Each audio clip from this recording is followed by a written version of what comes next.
Happily now. What a Welcome, vibe! everyone. We are live. It is the 25th, and it is time for the All Shift Happily Now community live. Thanks for everyone tuning in. We have some fun things going on and prepared for today, and we are very excited hanging out with you.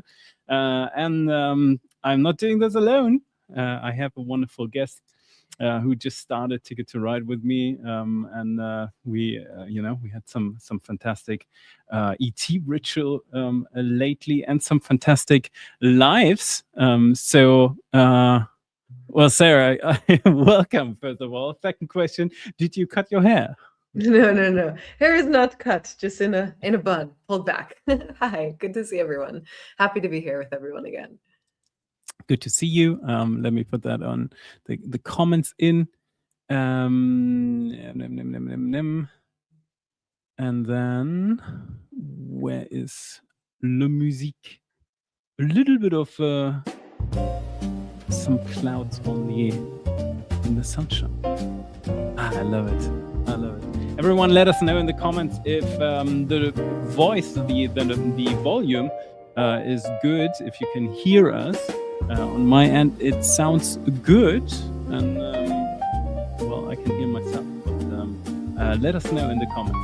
Welcome, everyone. First of all, let me welcome in some people. Lydia is here. Hi, everyone. Good to see you. Janelle is here. Thank you so much for joining. Michelle is with us. Lionel Serrane. That's a cool nickname. Love that. Connecticut is with us too. Thank you so much. 2013 for joining in. Brandy is with us.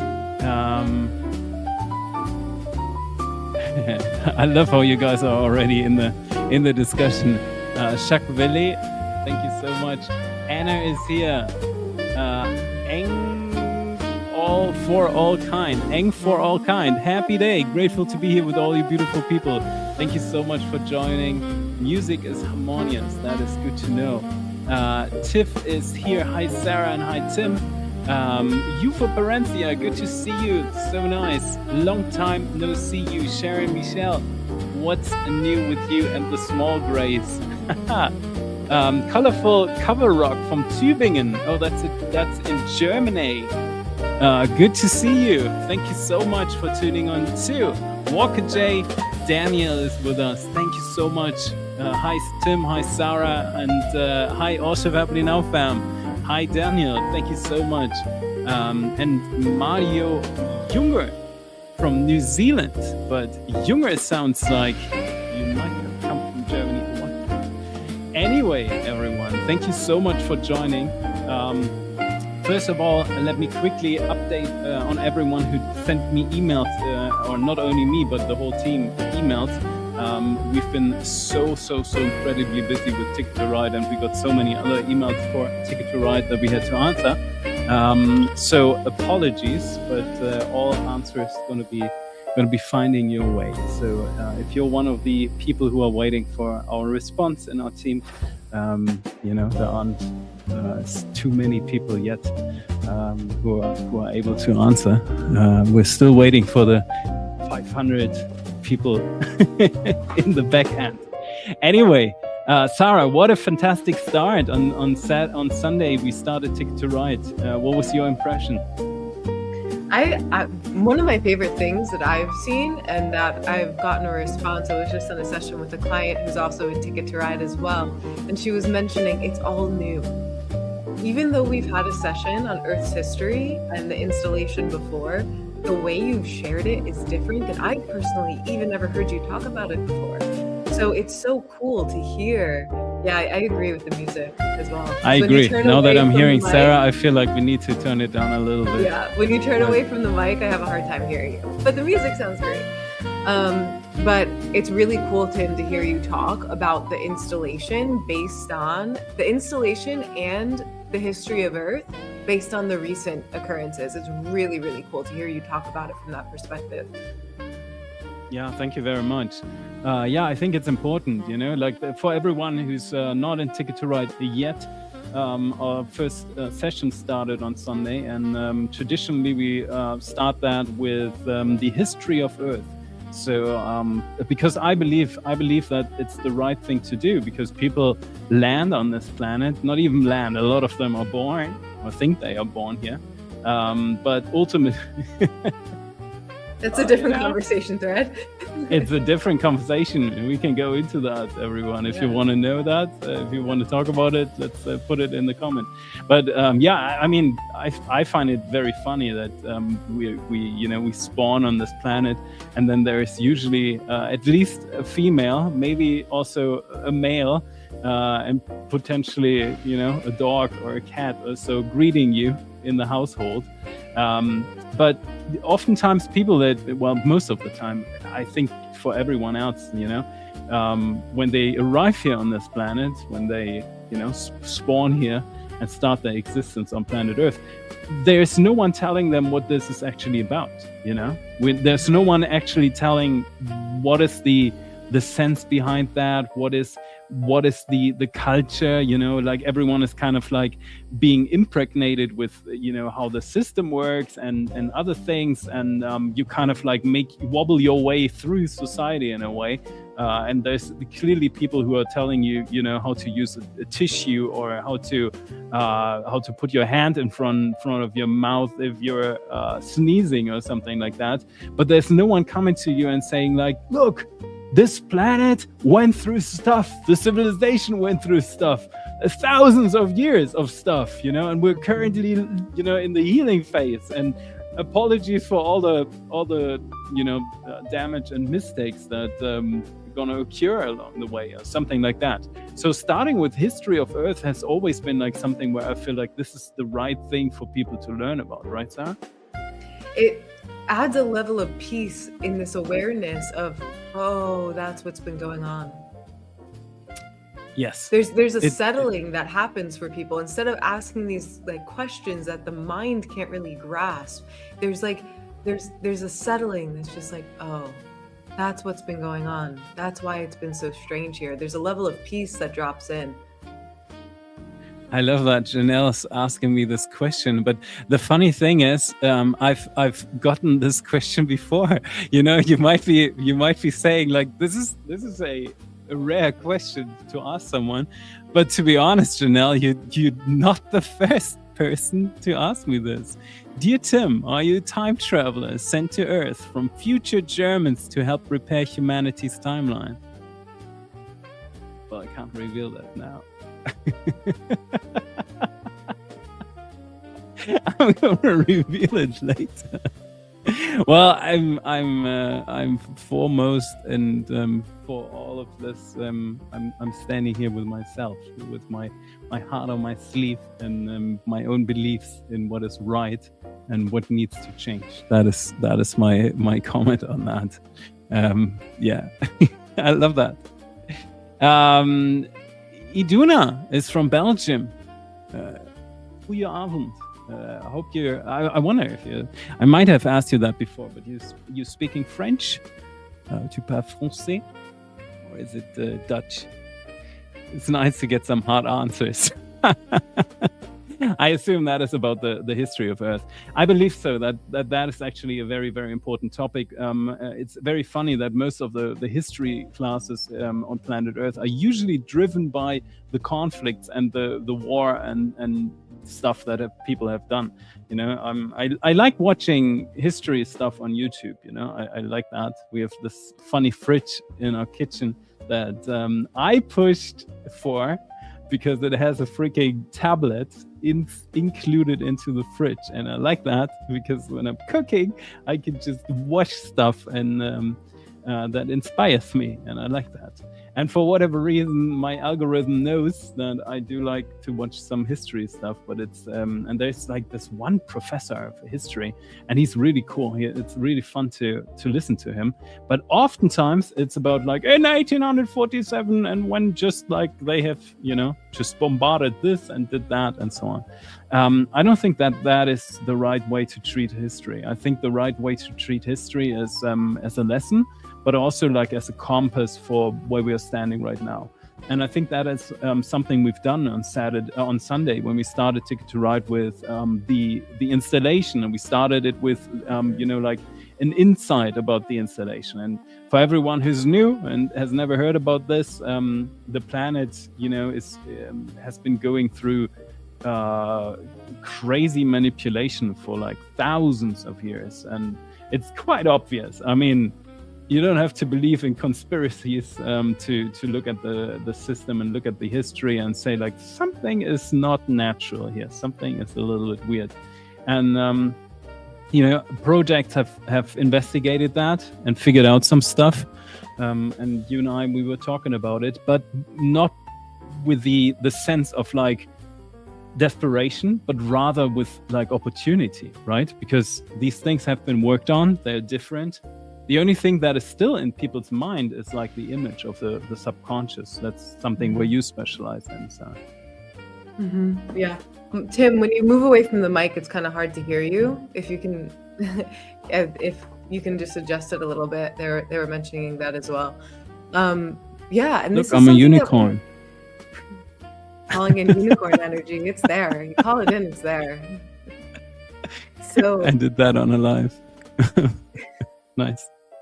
Wouldn't be surprised if a bright light came in right away. Yeah, and then it's gonna take me out of the space. Unicorn energy is beautiful. Beautiful energy on the planet. Okay. Oh, Lisa is here. Hi, Lisa. Nice to see you. Hope you're well too. That's a beautiful message. That's wonderful. Daniel We're in is between asking. eclipses. How's everyone feeling? Because we've been in between eclipses, and sometimes there's like a liminal energy in the in between. I'm curious how everyone's feeling. Sometimes there's a liminal energy, and then it starts moving. On the 28th, there's going to be some progress. I'm curious how everyone's feeling. Tim, you have some questions here. I do. May I ask if you're still meeting the Grace recently? The contact with the Grace was. There's so much contact going on anyway, but the Grays have been, very active around the planet for quite some time. And since I was in the project with them, there's always been some type of contact has always been there. And with lots of other species as well. And then like a few weeks ago, we actually talked about that. Go onto the We Love Hub. I still haven't posted the video, but I'm gonna do that. I promised to do that, and I'm going to do that. It contains a little bit about what happened with the history, and it contains a little bit about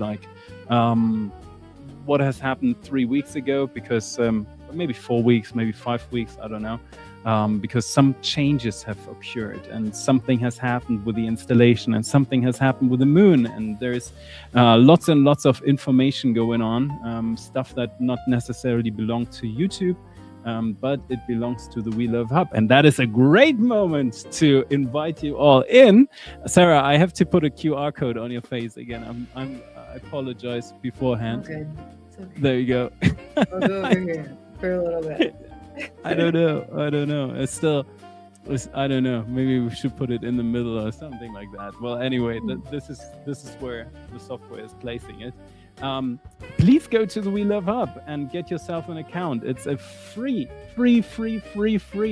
thing that we did with all a big investment that we made, and it's a wonderful platform.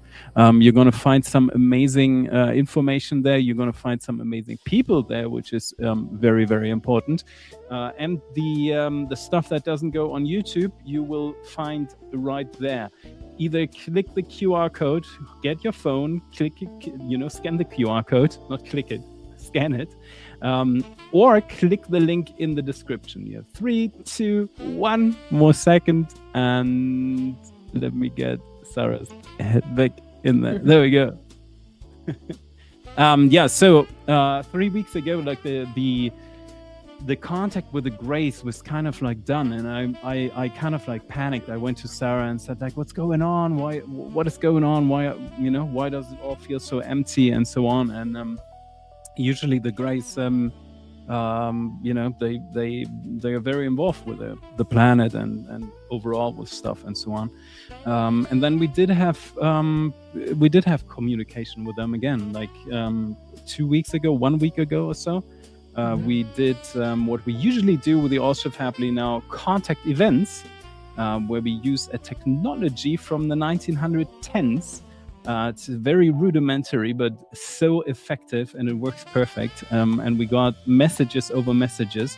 We were contacted by over 80 species of extraterrestrials, and they were all. It was a live call, a group call, almost like this here with all of you. But we had that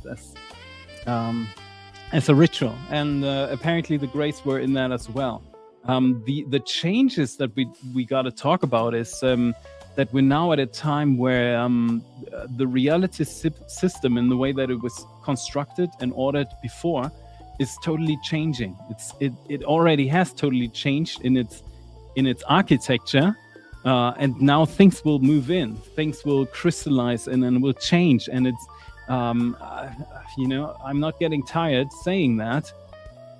We have presidents on stream before millions of people saying, yeah, they are real, and other people are like, it's aliens, but they are talking about that live on any type of podcast where they invited in. We have all this footage that's coming in, and I tell you, this is only the tip of the iceberg. It's as much as we will have fantastic and wonderful relationships with ET species out there, and these things are coming. It's happening. It's already happening.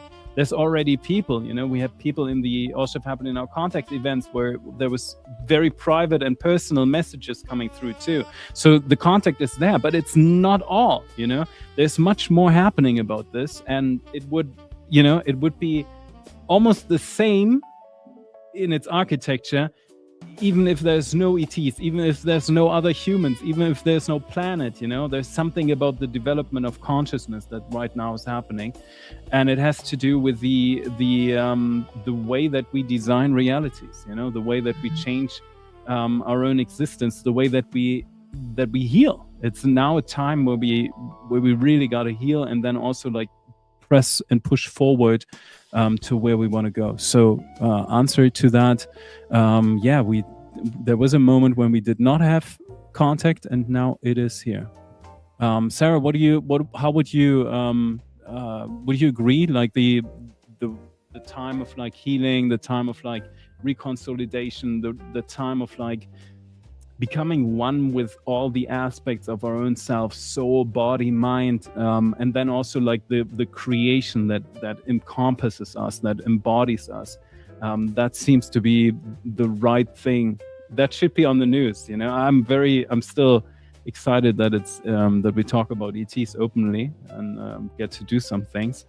But in reality, it's about consciousness. And when we did the ritual, they said oneness. I asked them, like, can you spell, can we have like one word, can we have like one English word that describes what the time is about? And the word that came through the machine was oneness. It's a really beautiful moment. And this changes things. Like what's happening for humanity and what the opportunity is so interesting, because things are changing on a cellular level. On a very cellular structural level, the DNA is learning to hold more light. It's shifting. So the shift isn't just external with opening to potentials for connections with our galactic family, but this is all the way down to our personal lives on a cellular level. These changes are happening, which is so refreshing. It's so refreshing because it's not just words. It's like, no, we get to feel lighter in our everyday lives. We get to.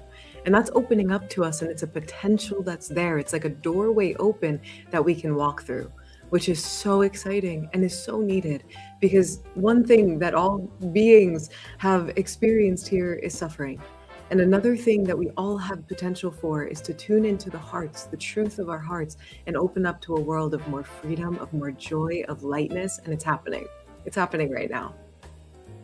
But it changes Beautiful. things. Like even opening up to our galactic family, it changes things on a cellular level. It helps us open up to that oneness, which does change things big time for our everyday lives when we open up to it. So it's huge. It does change. It does change something, and it's funny because the you might not realize that, but it's also one of the reasons why with the All-Ship happening now contact events. They're fantastic. It's fantastic for beings to just be able to connect to Mhm. non-human species, and it's Mhm. fantastic to your dad was, for example, he was He was so over excited. and he was it was It was so so precious. It was so good. What a he great being. loved it so much, like using that little technology and using like being able to be guided through the practice of like speaking to a Mhm. non-human intelligence. And then they were like saying to him like, remember that one time when you saw a craft? That was us. We sent Yeah, that, by the way, yeah, just so you know. And it was yeah, so precious because he was like, oh boy, I had a feeling, I yeah. knew it. And he was talking about it, and by far I think it was the highlight for him, to experience that, which It's so big. or It one of it the highlights. changed.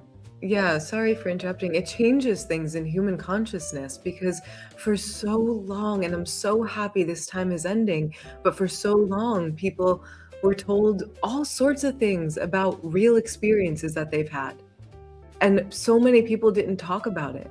I have points on some of the sessions that I do with clients where as soon as they see that, we work together and I'm very open with spiritual conversations because I'm very logical in sessions with clients, but as soon as they see client after client, as soon as they see us having a conversation like this, they start letting it all out. They're like, I've had this experience and this, and it is so healing just to have a moment where we get to talk about these things. It is so integrating. It's like this moment where someone feels accepted for all that they are. And this is what we're all doing together in this community. It's precious. It's so beautiful. Yeah, it is beautiful. And there's a lot that has changed in the Also Happily Now community lately, and it's been like a development in for like almost a year now, which is crazy because I feel like we should already be further in all the progress. But believe us, we are working on all of that like every single minute. It's a high determination. Mhm. But it's beautiful. There are things that have just changed so wonderfully. And I know there's people out there, who might be standing in the kitchen doing, dishes, or I don't know, drinking tea right now, but they're also watching. They're watching and Yeah. listening to us. And it's something that changes. And I wish from the feedback that we get from non-human intelligences, the job that we're doing, and with that, not only you and I or other other popular spiritual speaker out there who are doing similar things, like before he passed away, like Corey Good or something like that. Was it Corey? No, it wasn't Corey. It was help me with the David names Wilcock? now. David Wilcock. Yeah, he was, for example, doing meditations too. But what we get from like species who are communicating with us is like, you guys, everyone in the All Ship Happily Now community, you are so important. You're so important, Mhm. because we're doing that from the inside. It's like we're like shifting and changing and connecting to a reality realm that is outside. That Mhm. is, there's something about like when you have a cell and you have like a certain higher harmony outside of that cell. Everything in the system tries to regain that equilibrium, try to get into the harmonized state again. And it goes way faster when something inside of the system is actually proceeding outwards, instead of like just the outwards kind of like try to get inside, because you have like these kind of like these the reality field has this surface tension almost Mhm. that keeps it together.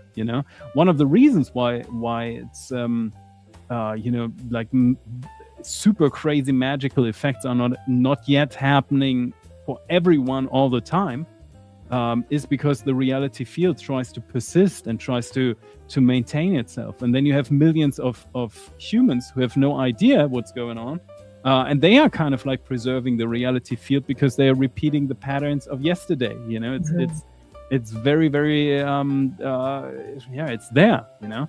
But I wish I could convey to everyone watching right now how extremely important they are to the universe just by being here. I wish that. There is one comment I want to read because I love it. You know, Sharon, it's Michelle. I would say Sharon Michelle 71. Thank you so much. You know, through all the build up and all the work and all the nights of, like, you know, doing stuff for us and building things for us and you know, collecting people and growing all of this. Sometimes there are moments when such a comment like this, you know, comes in, and then it feels so good. Tim, from the early days of Cosmic Disclosure, where I first saw you, you've truly lightened up. You make me laugh no matter what, which is a gift. That's great. Thank you so much. Thank you so much. That is so sweet on my heart and my soul. And it's beautiful. Precious. Let's answer that question. Do you feel like advanced non-human intelligences, civilizations, could gain access to our internet? Until recently, I thought that sounded insane. Now I feel like at the bare minimum, it would make sense. Any thoughts? Well, I gotta say it here on the internet live. There are already non-human intelligences that have access to this internet. Open source universe. Open source universe. Well, not, yeah, it's open source universe, but well, it's kind of funny. But even on a low key level, there are ETs that are just using the internet. Why? Because it's here. You know, it's like an accessible communication thing. And I did have contact, and you probably heard that story before, where I went to an official event and was meeting someone who was asking me if I'm a chameleon. And this being that only stayed here for 3 months in total in order to do some stuff that we're not questioning, at least not I am. He had WhatsApp. He had a phone. He was using internet on a daily basis to communicate and do things. But there's also apparently there's quite a bunch of moments where even on a larger scale, beings have tried to make contact over the internet with humans, and it's kind of funny because it's it not always finds its way to millions of beings, because that's kind of like how the internet does work, you know. We definitely do know that there are beings that have tried to use the internet to send messages, and do you have any stories or examples of that? Like any memories of things you've seen that might be interesting to talk about? Yeah, I'm trying to recall that. I do remember that there was one story where you know, computers were kind of like taken on a ship or something like that, and they were used in order to create a connection to Earth internet. And then basically sending messages out. I don't know the platform anymore. I don't know how they distributed the messages. But it turned out that barely any human was reacting to that, which was very interesting. So I remember the frustration of these beings saying that no one actually took them serious on the internet. Oh, welcome to Earth. Welcome to the internet. Welcome to Earth.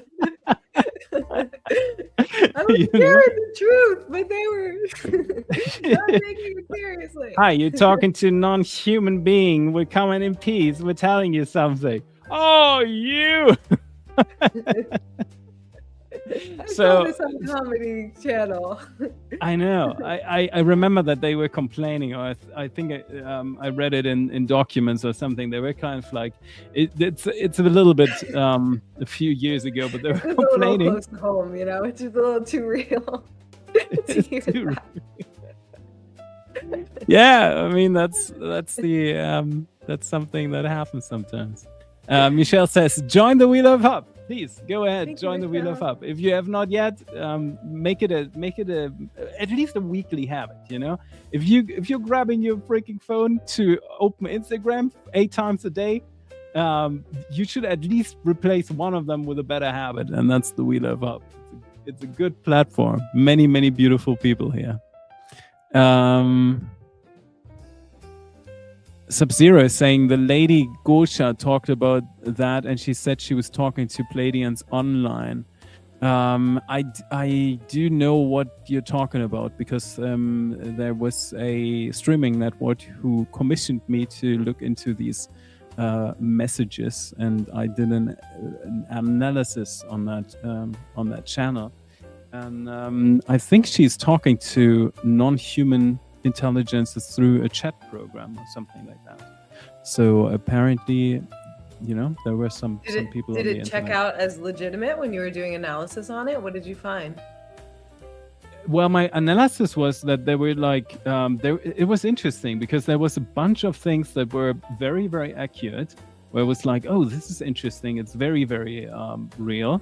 And then there were minor details where I felt like, what is that? That doesn't seem to make sense. So, for example, I was analyzing one of these the shows where they were talking about the greats, where I have greatest expertise, and then they were saying, all right, you know, like check, and then one sentence was, but the greys smell, and they smell like rotten flowers or something like that. And I thought, like, I don't know.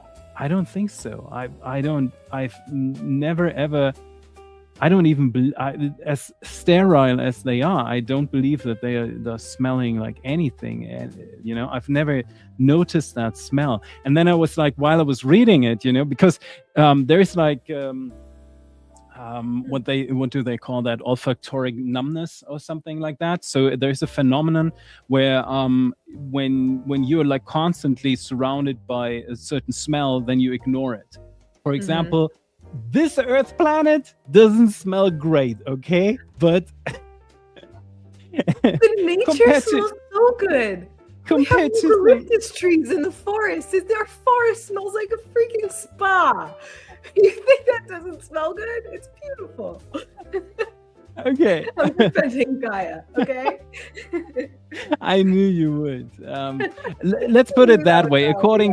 According to some beings who not permanently live on this planet, their olfactory experience with the planet herself, or the civilizatory elements that make it, you know, stinky here and there, was not as great. Okay, let's put it that way. Humans would be surprised if they would go away from planet Earth and come back, and they would, first of all, they'd be surprised to come back and smell how the Earth smells and how cities smell and so on. They'd be like, yeah, "What I'm the- not what the defending heck?" cities. the I'm heck is not going defending, on? but those forests smell beautiful. Sub-Zero said maybe from a Palladium perspective they smell. It reminds me of, yes, we all have different preferences, but it reminds me of how you were talking about, oh, I hope I can share this. I think I can. Maybe you did share it online, but it reminds me of how you were talking about the ground people and how some of the insectoids, you have shared this online, that some of the insectoids get grossed out by human skin. The same Yeah. way that humans get a little grossed out by insects. Some humans really appreciate them. But it's interesting, you know, just to see what those differences are and what those different perspectives are. I think it's very The cool. funny thing is and that is the thing about contact with non-humans. The very moment when you hear these things for the very first time, you can't really unhear it or unsee it anymore, you know? Because I can kind of like switch between the perspectives of where I find the skin and the complexity of humans beautiful, but I can, with one snip, I can go into like, yeah, I don't like how they have skin. You know, I can go into that. It's very funny. I can totally see that. I can see the one of the reasons for everyone, you know, who has never heard about that. Insectoids and humans have somewhat of A mutual repulsion. yeah, let's put it that way. That's a good way to say, you know, from just the aesthetics. The reason for that is because humans don't necessarily like when something has 100,000 eyes. That is something that they don't really like. And insectoids don't like human skin, because usually an insectoid usually has an exoskeleton, so they have some type of something that they kind of like carry their bone structure, so to speak, from on the outside. With humans, it's the other way around. Human skin is an organ, right? So this is not like they don't have a surface or something like that they're walking around with. It's basically one of the biggest, or the biggest organ of the body that is kind of like shown to the outside, you know, without any cover, at least. Makes sense. You know, if they're not, Like it makes sense. Makes sense. It makes sense, you know. I can see that. So when there's like contact with usually these people who have to do with insectoids, they wear like some type of like costume, so that like a they're shell more appealing. costume.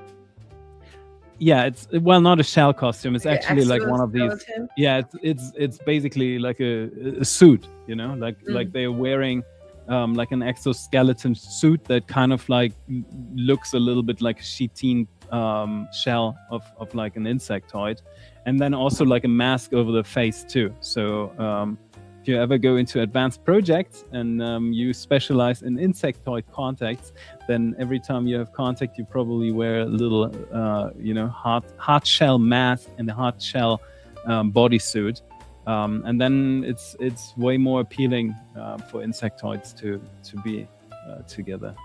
But yeah, I don't know. I don't know what we. Insectoids put on a little dress or a little cute hat. Humans would be like, "Oh, look, they're cute." Every single video makes game fun. that Sarah and I play, Sarah always finds a way to put a cute hat on some of the cows and chickens and every. I mean, if they give us an option to put a cute hat on a cow, why wouldn't I? Lionel Serran or Sarane, I wonder what that is. He or she is saying, yes, the Pleiadians are supportive somehow. What's your feedback, Tim? Interestingly enough, when Sarah and her family, when we did the contact ritual, there were humans in there, and humans from the Pleiades apparently, and humans from other planets, but 0 humans from Earth. Which I found interesting. I mean, first of all, the Pleiades that's a star system that has a lot of different planets, and a lot of these planets are actually inhabited. It's not just the Pleiadians in terms of like one human species. Quite apparently, there is, you know, like familiar beings, human beings, on the Pleiades or in that star system. And they are very engaged and active on this planet too, and usually like everyone who's in contact with them, it's probably the way that we want humans to be, you know, like the way that they, you know, just behave, the structure of their civilizations and so on. There's so much that went better and that feels more harmonious. I think that is one of the reasons why people they're very focused on the Pleiades and the Pleiadians. There was a lot of information, like I think it was is it Barbara Marciniak? Dawn of the what is that book? But it was channeled from the Pleiadians. And I think these books were really resonating for some time when some of that channeled information was coming through, because it was so much about the heart intelligence. It was really what humanity needed, and it was associated with the Pleiadians as well. I think a lot of people have made contact to them since like the 80s. a lot. I want to read that. MPW333 says, great impersonations, Tim. Thank you. Careful with Thank you. egging him on with this. See, they're like they're encouraging me, Sarah. I know, careful. Sarah doesn't like when I'm doing any politicians or any of them. I'm not a big fan of the politicians currently. Yeah, I mean, that makes sense. Nicholas is here. Almost missed you guys. Hello, Tim. Hi, Sarah, and everyone. Hi, Nicholas. Good to see you. Bringers of the Dawn. Sorry. Yeah, hope Bringers you're of the Dawn. That's the book. What?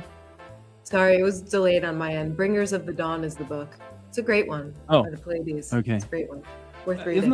Isn't that a Dolores Cannon book? No, I think her name's Barbara Marciniak. Maybe. Yeah, Barbara Marciniak. Okay. Great read. Okay. Julie Watkins is saying, I love the music with Tim. Thank you. I love that Julie. people love the music. Let's go for some jazz hop, by the way. I love that.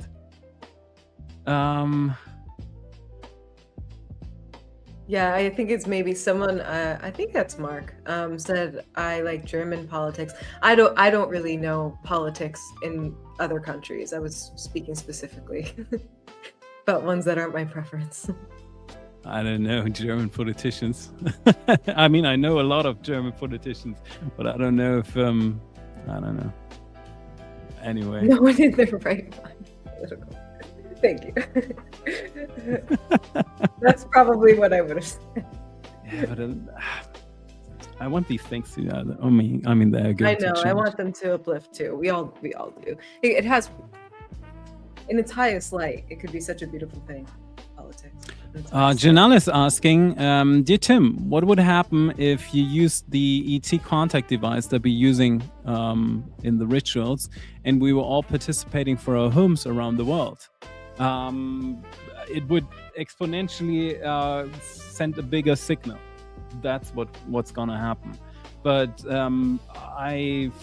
we've done these things many times. With multiple groups. Like the last few times we had Lisa, for example. She was in one of the events too.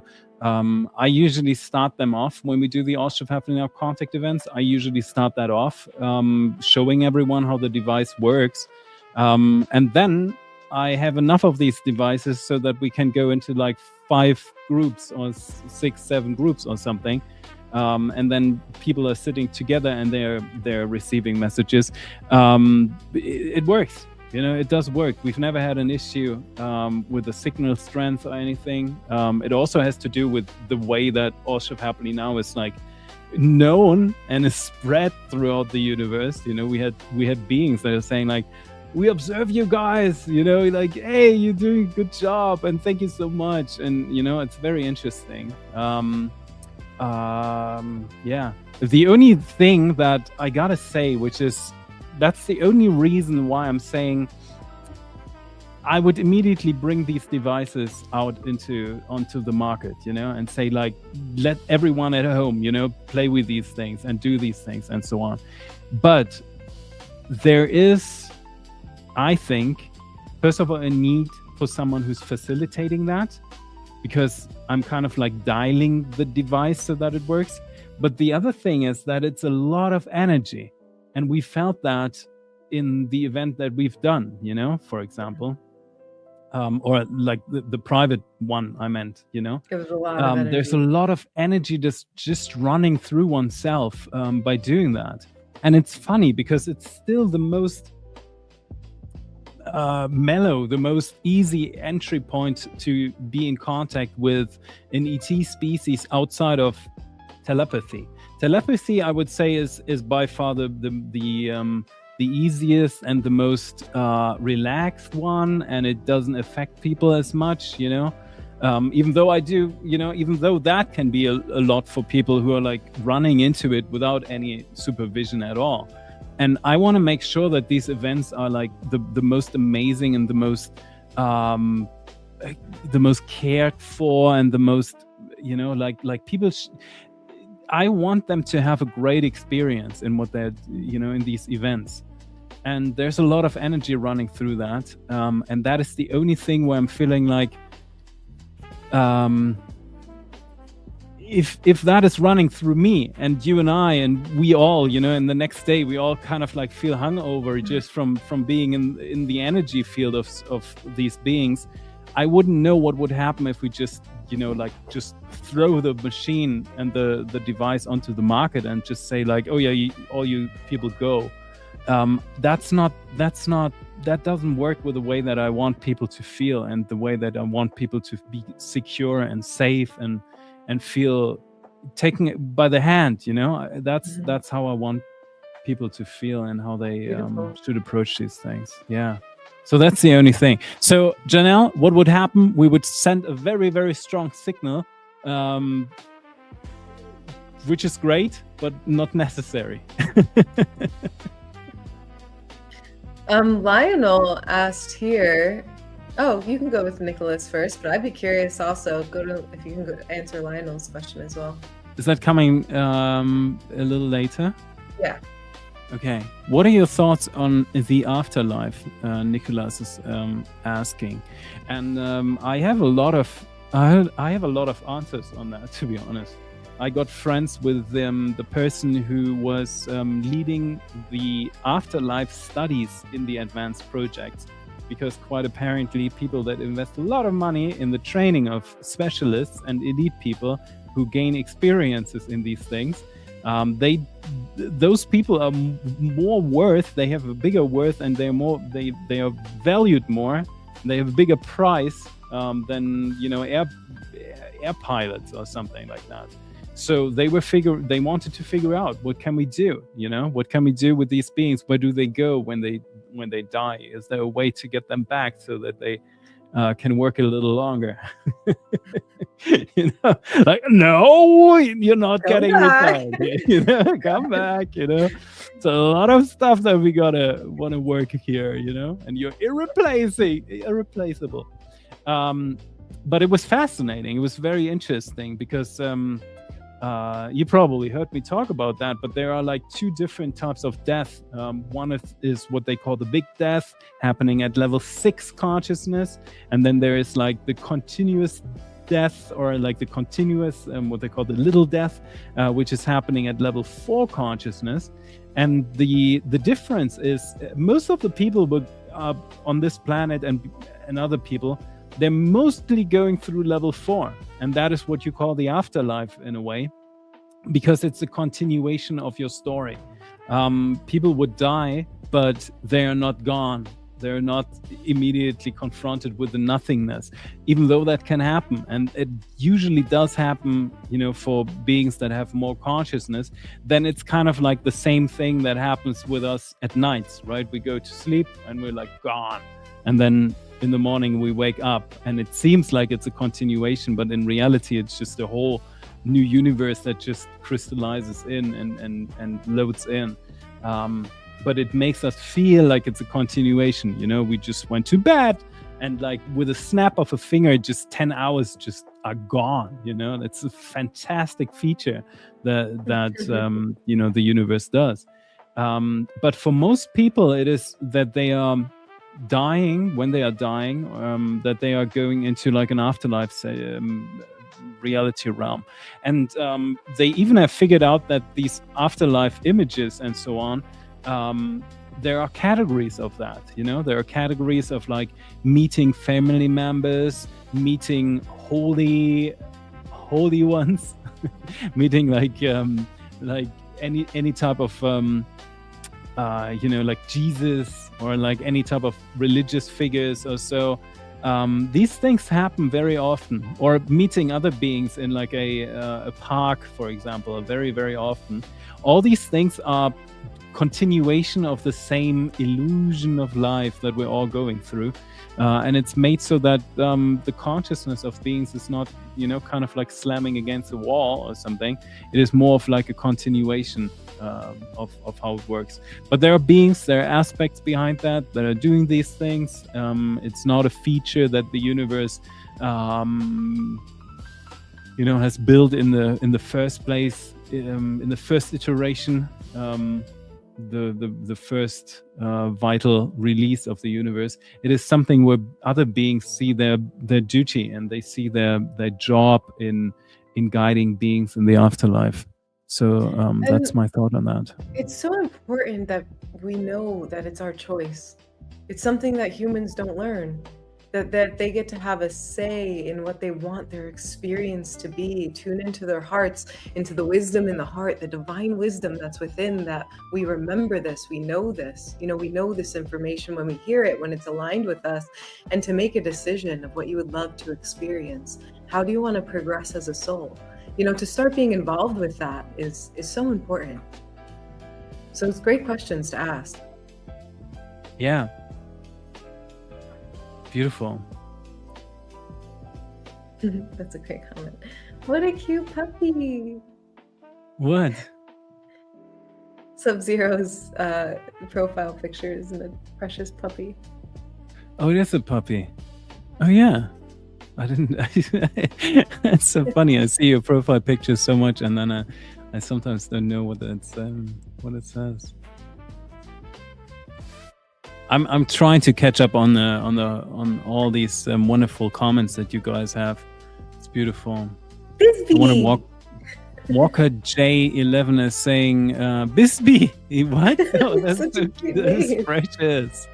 That's Bisbee. I love it. I love that name. I love it. Yeah, that's so too. cool.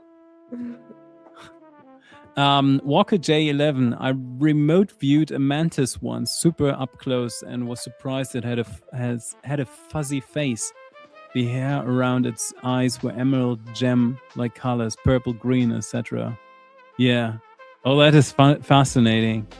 Yeah, well, it's not they don't have like fur in the same way that, but they have these little sensitive antennae.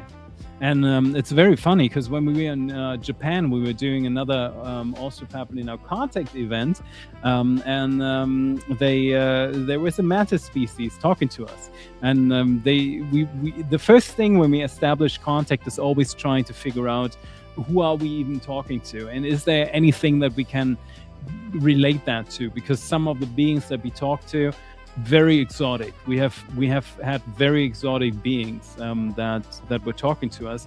At one time we had like a water or like a liquid being actually that was completely alone in its experience, was psychically reaching out to us and giving us messages, and they would say like every time they feel bored, they just explode in trillions of little droplets, and then they have relationship with all these droplets, and then they come back together as like a being. So sometimes it's like an interesting job figuring out what type of consciousness, what type of biological being we're talking to. And in Japan, in Tokyo, I think it was, we had this session where we had apparently a being speaking to us, and we were like, do we know you? And they were like, yeah, for sure. We have representations, smaller versions of who we are on this planet. And we were like kind of like going through all these things. It took us so long. Yeah, and we were kind of embarrassed after. We were like, oh. I know. And the reason why we were embarrassed is because insectoids on this planet, by far the most biomass ever. There's more insects on this planet than anything else. Humans are not even close, and we went into all directions, even up to donkeys. I think there is about 12 million donkeys on this planet, which is nothing. That's as much people as Belgium. No offense, everyone from Belgium or Netherlands. They have like 10 million people. So we have like 10-12 million donkeys approximately, at least what I researched. But it came up, we were like fish, we were like dogs, we were going to reptiles, of course, into any type of thing. And they were saying like, and we were asking like, do you guys have a color? And they said like, yeah, we have colors. And then they were like saying purple, green, orange, yellow, and we were like, what? They have like 100,000 colors. What is going on? What is that being? Who could could possibly have all these colors? And then we became aware that it's a mantis species talking to us. Yeah, and it was kind of embarrassing because we didn't think of that at all. It was the fuzziness that threw us off. So as soon as I read your comment, Walker J, I was like, oh, wow, really interesting. Really cool. It is. Experience. Right? Yeah, really interesting. We saw the same. Daniel saying it's cool that the ant people helped us in the previous Earth flood. Well, it's their planet, you know. Humans came later than them. And they are still very active, which is actually so beautiful. Like I'm so impressed, and yeah, I'm very much in love with their species, very, very much so. Michelle saying, if insectoids don't like our skin, then why do they crawl on us? So Michelle had an insectoid crawling. Ants crawl on us all the time. That can be intense if you think about that, you know. That'd be crazy because they can be big if you're thinking about an insectoid. If you think about some of them are like 7 feet tall. You know, we're not talking about these microscopic insects anymore. With insectoids, the range can go big very quickly. It's very intense. It's very interesting, actually. Very interesting. Yeah, good question. Why do insects crawl on us? I think a lot of them are very, very curious. I've experienced that. It's very, very cute. I've had so many cute experiences with insects on this planet too. You know, it's kind of like it's. I find that very funny. There was a moment when there was like a cricket, a grasshopper, that visited me for like a week or so, and it was the grasshopper always came into the kitchen when I was cooking, so it would just sit there, but it never ate anything of what I did, and it was very interesting. And then one time the grasshopper came to me and then died on my hand, and I could feel like as if the grasshopper would tell me like they're going. It was very interesting. Well, anyway, Michelle's question: why do they crawl on us? I think they are very interested, and some insects love what what do they call them? I think they're landmarks. Yeah, landmarks. I think biology calls those things landmarks. So they like to find very high things in the environment and like to climb on them and just sit on them and be like, yeah, I'm on top of this world. So that's why they climb on us. Lionel is saying, could the EU space program in a way support our endeavors to fund us? I was curious how you would answer that. Sorry, can you read it out loud again? I interrupted you, but I was excited. Tim, could the EU space program in any way support our endeavors to fund us? Okay, well, could it fund us? I'm being very open here. I'm very honest. I think Allship Happily now should get millions and millions in tax dollars. I'm saying it here. I request that, okay? Because I believe that it's an initiative that happens from the inside of the civilization, and we're doing good stuff. You know, like it's a great thing, because overall bringing energies and information into the field will help crystallize pathways, which then optimize the whole society. It's one of the very first things that I would do when people give me the governor status in a social system. The very first thing to do is like giving some type of like orientation, some type of like in a mindset, right? People have heard about the mindset being, or something like that. Just getting people on the same page mentally and with a mindset is so important, and then when you feed that into the system will become alive. The stuff that we're doing with Star, for example, right? It's a complete parallel psionic reality field that we're building. What's going on? I'm shifting to a planet without taxes. Yeah, most planets do that. Okay, we don't want to go too far into that because we're still on Most a planets public have channel here. taxes, you No, mentioned? most planets don't do these types of regulations. Because Yeah. if a species, when a species come, yeah, I mean, when a species comes together and cares about things, then there's almost like an unspoken motivation for beings to do things together. You don't need to force them into. It's actually one of the most challenging situations, I would say, in these times, is to bridge the current state of the world into the realization that we all are freely contributing to a better space. It is something that is, yeah, you know what I mean? Like it's beings in the universe, not only humans, but beings in the universe autonomously get motivated when they believe that something is the right cause. So we have so many wonderful beings in the All Shift Happening Now community, like Sheila, for example. I don't know if she's here with us today, but she's a wonderful soul. She's posting psionic exercises on the We Love Hub every week, every single week.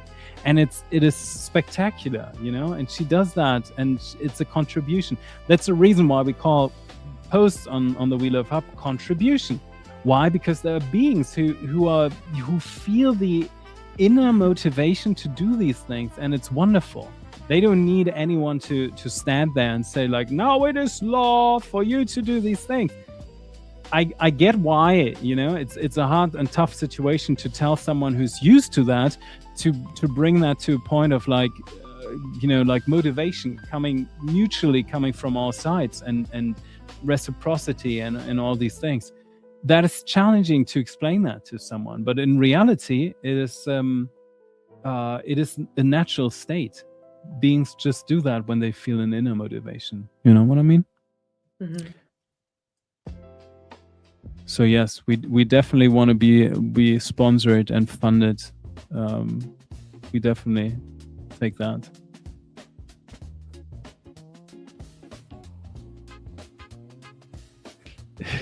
JMC Booney has unfortunately a keen sense of smell, and there's a lot of unpleasant smells on Earth. But humans too. I think that is something that I came across, and I never had an idea about it. But there was a time when I was like in the consciousness of another non-human intelligence.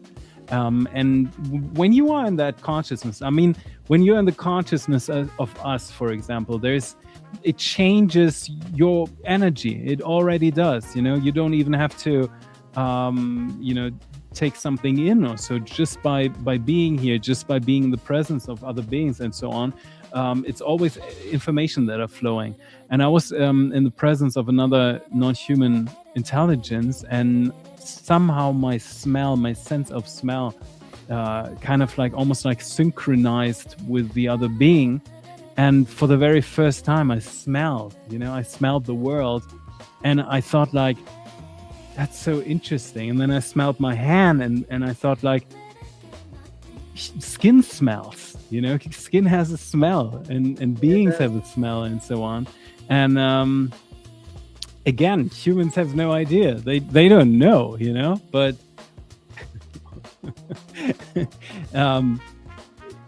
humans have their own smell. They have their own smell. And would I say that most species out there like that smell? No. But they're cute, Like, come on. Little piglets smell, but they're cute. Oh my goodness. Totally unhinged. Come on, everyone have a good laugh with us. But it's true. It's like there's a bunch of different species that have different smells, and humans are more intense than other beings. Like reptile species, grays. I don't think I've ever I don't think they smell uh, like anything at all. You know, they're very Well, it sterile also in a way. depends what people mean by grays. Sometimes people are talking about grays and they're not talking about grays. You know? Yeah.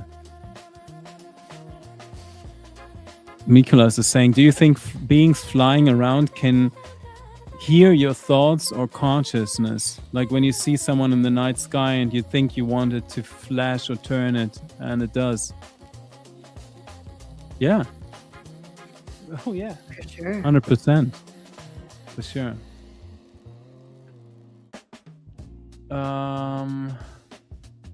Oh my God, Jeff is here. I didn't see What? him. He was. He for a was minute. here. Oh, Jeff. Oh my gosh. If you're still here, let me know. I still have to call him. But at the very moment, I mean, can I reveal that even? Like, I'm taking good care of my Earth family at the moment. And there's some stuff, you know, where they are going through stuff, and yeah, they're kind of like opening up for the very first time for shifting to. Big.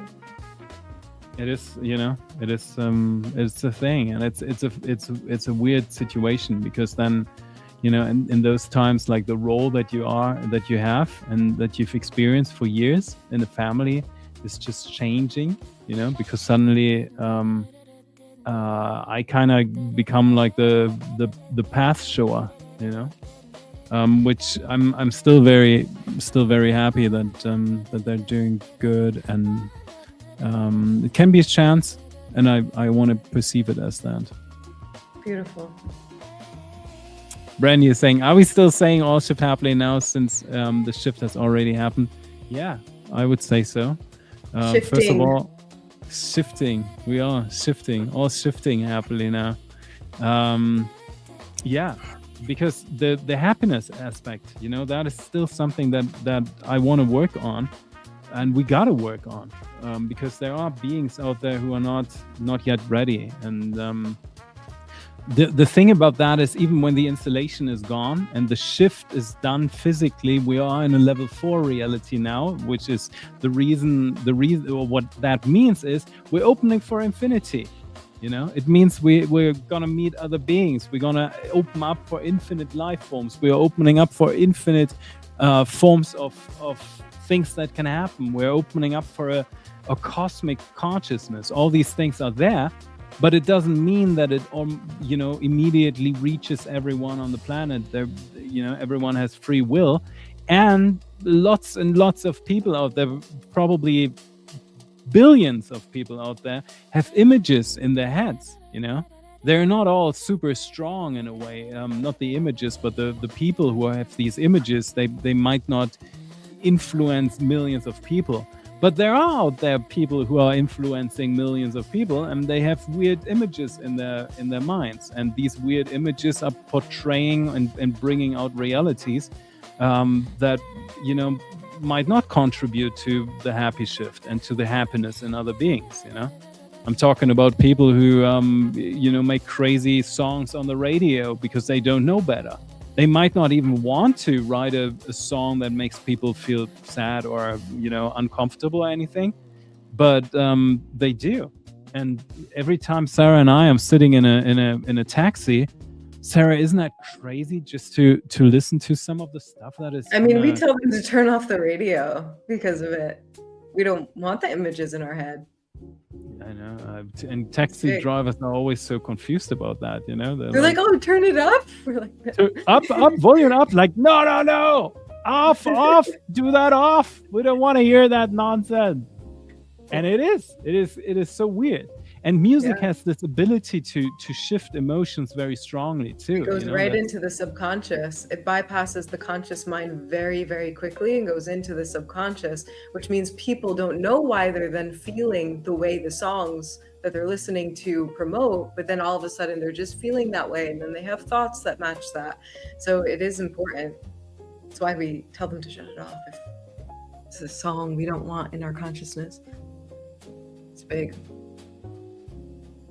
Oh, I love that question. There's so many answers, so many things that I still have to. I'm still 15 minutes behind on the on your comments, everyone. There's good comments though. They're But good. I love that one question. Let me quickly scroll down and then I scroll up again, back to where Jeff Mara said he has to run. Most happily now. I love this. I love this guy. I love him so much. Yeah. I gotta call him. He's a good friend. Sheila Robertson is saying, how does developing individual psychic abilities benefit shifting? Perfect question. This is the perfect question, and I want to answer that because it is so important, and it fits it fits to what we're doing. It fits with what we're doing. How does developing individual psychic abilities benefit shifting? On multiple levels. On multiple levels. First of all, every single benevolent ET being out there will tell you, please make sure that you master the ability of shifting and modulating and changing the reality field. It's the number one important thing that they all say. And it makes so much sense. Because if you believe that the universe is just happening to you and that the story is just happening to you and everything, then you are in the very passive mode, and you are kind of like witnessing your life as an outsider. You're witnessing, you are like a victim to your own experience, thinking that things would happen to you. Training psychic abilities are based upon the premise that everything in the universe is just this one point, and it's the same being. So ultimately, it reverses the idea of us all, or that particular being outside of his own experience and outside of his or her own powers of changing something. Because the very premise is, it is inside of our powers. It is our powers. The whole universe is a creation of our own will. So changing and modulating these things bring an enormous amount of freedom and pushes forward the reality that you want to actually see, creating that. And that is exactly why we do STAR, the STAR class. Why? Because it becomes exponentially easier together in a group. You're not the premise of psychic abilities is that you got to overcome the way that reality is described and is known in your brain. All these ideas have to be you have to overcome, because then you overcome the limits that the reality field is trying to tell you that they are in place, but they are not. You can overcome these things just with your psychic abilities, and doing that in a group makes it so much easier. Not only because the forces are additive to one another, so they become stronger, but also the limitations that people have when they are looking into the reality field and thinking like, oh, it's not possible that a spoon would just dematerialize or something like that, or something would materialize in that. These limitations are overcome by the amount of other people, because they are not matching. If you have two people who are representations of the same universe, these two beings have individualized limitations. They don't overlap, because one of them might have experience and might believe in different limitations than the other person. When they don't overlap, they are not getting any additive force. But if these two people are putting their psychic abilities together, they add up. Just the same way that when you want to roll a stone or something, when you have more people pushing it, these forces are additive to one another. They grow. The limitations don't grow. They stick to the individual self who's contributing to that, and they don't match any of the limitations of another person. So that is the reason why doing it together becomes so much more powerful. And in the STAR Training Academy, we utilize a field. We call that the STAR mental field. It's an informational field where we upload information in psychically all the time. And what happens with systems in the universe, when they accumulate enough clusters of information, they become alive.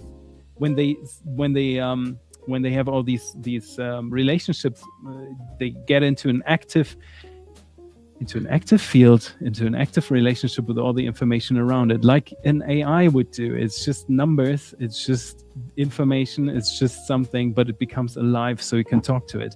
And that's what we do in STAR. So it has everything to do with shifting happily.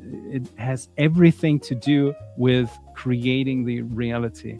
And I would go so far that I would love to invite everyone to go into starclass.com, join us there, because we're utilizing some of the principles. For example, genetic changes, upgrading new features in the body. Once that is happening for any being inside of the star class, it becomes exponentially easier for any other being in the star class to orientate themselves towards that. So this is my plan, and this is the way that we're going to push on this, creating a parallel mental structure that reaches back to everyone. It is so beneficial, and it has everything to do with it.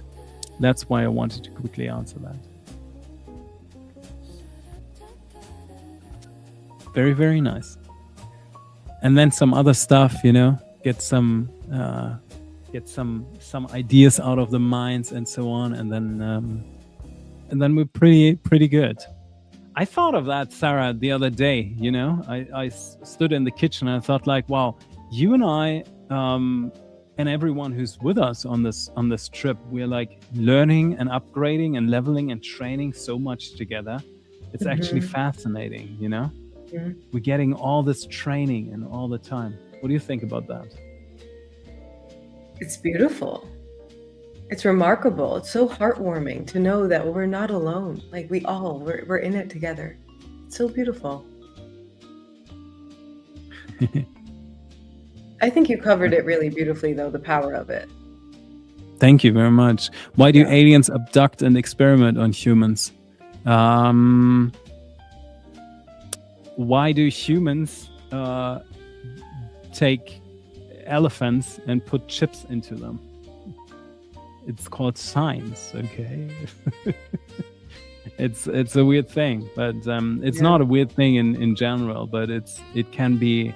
These things need a little bit of like reciprocal, like it needs some type of like empathy.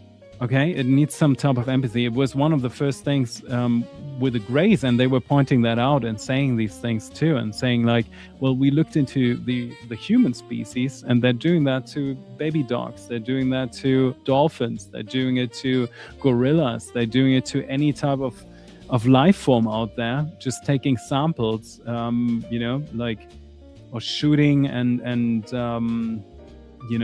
putting them to sleep and then inserting chips and so on.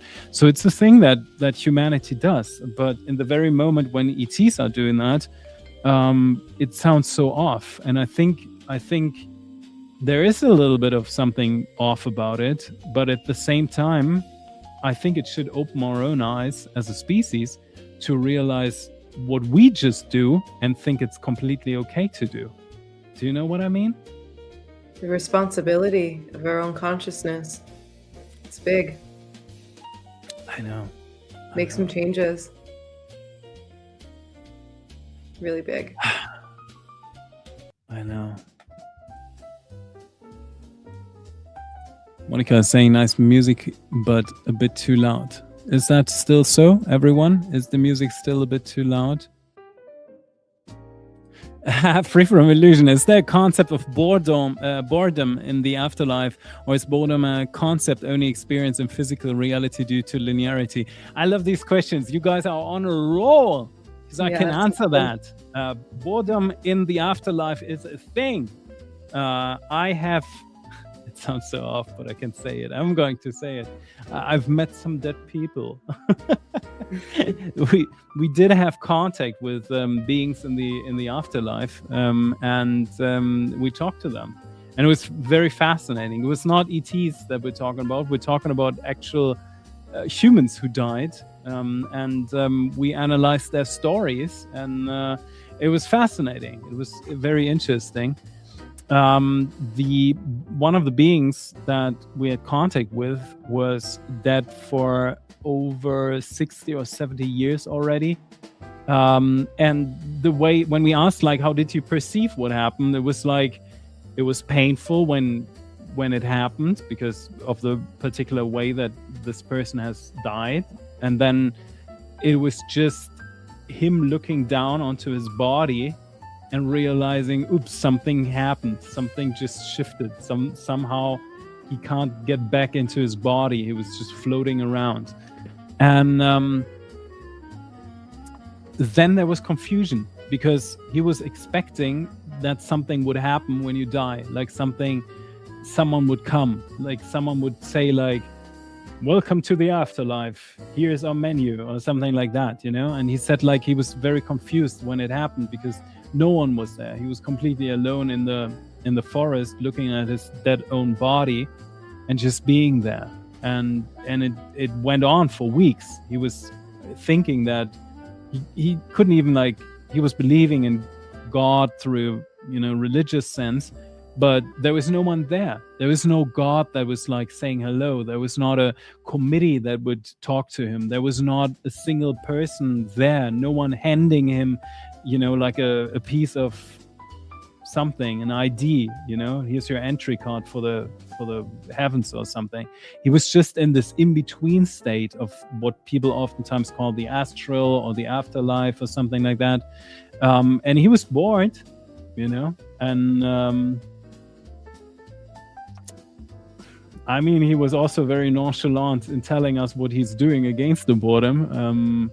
I don't want to quote too much about that, but he was saying, you know, there's like a whole social life in the afterlife too. He was saying there's beings, they can't play guitars or play instruments or so, but they can still make music. So there's music in the afterlife, and they're going to concerts and they're, you know, having like singing moments in a park in the afterlife, or they're meeting somewhere. He even said that there are like famous people that are in the afterlife and they are still kind of like locked to earth and they're still doing concerts. So he was like kind of like listening all these different concerts that he attended in the afterlife. But he said it can be super boring, you know. And there's days when there's like nothing to do and he's just observing people, just, you know, just sitting in the park and just looking at what humans are doing, or going into, you know, like a house or something, into a private home and just observing, because you know, they can see being, and most humans cannot. So yeah, boredom is a thing.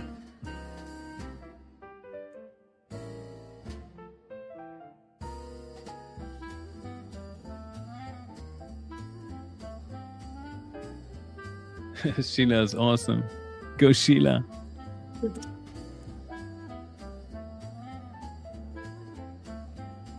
Wow.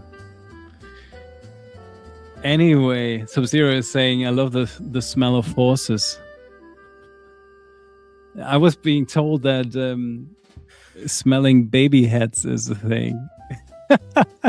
Human baby heads. Right? I don't know what they smell like.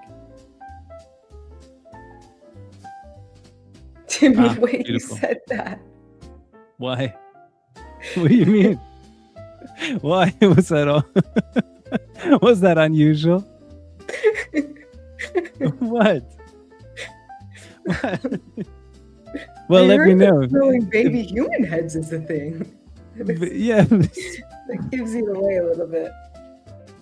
What do you mean? Don't say that on YouTube. You're joking. All fun and games. Okay. Well, I can only imagine, you know, but apparently people do that. Can dead people travel anywhere almost instantly? Yes, they can. Can they go to other planets? I don't know. But apparently we asked that too, if they can go and travel anywhere almost instantly.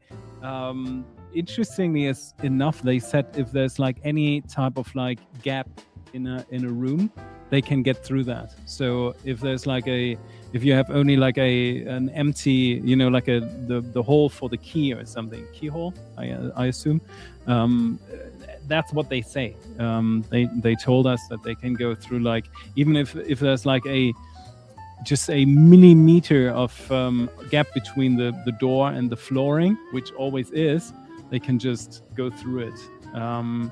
I don't know if they can go to different planets. It doesn't. There seems to be like something about being Earthbound, you know, like being kind of like almost like. Yeah, what happens for them is that they're traumatized and attached to the Earth, and that's why they're getting a little lost because they're not letting go. Like, what's happening? Yeah, I There's honestly. so much support for beings crossing, so it's so strange to hear that so many would be lost in that way. But I hear it from a lot of mediums who open up to mediumship that there's like a line of beings like wanting support. There's a lot of Yeah, that I mean, needing if your soul is being told that there is that the planet is the only livable thing in the whole universe, you know, we everyone here knows that there are so many other planets. But if there's a soul that is being told, like, yeah, it's only humans, there's no other species in the entirety of the universe, and the planet is the only thing where they can survive, then they kind of like, you know, kind of like stick to it. It's not the absolute normal, you know. There are the actual normal is that beings are being, you know, taken out of the planet Yeah. and then brought into a different experience so that they can heal and unlearn and learn some new things and so on. Mhm. But some beings are, you know, they just don't leave in the same way that most humans don't actually leave, even though they could theoretically leave their bodies and go to a different planet too. But I think that's the case.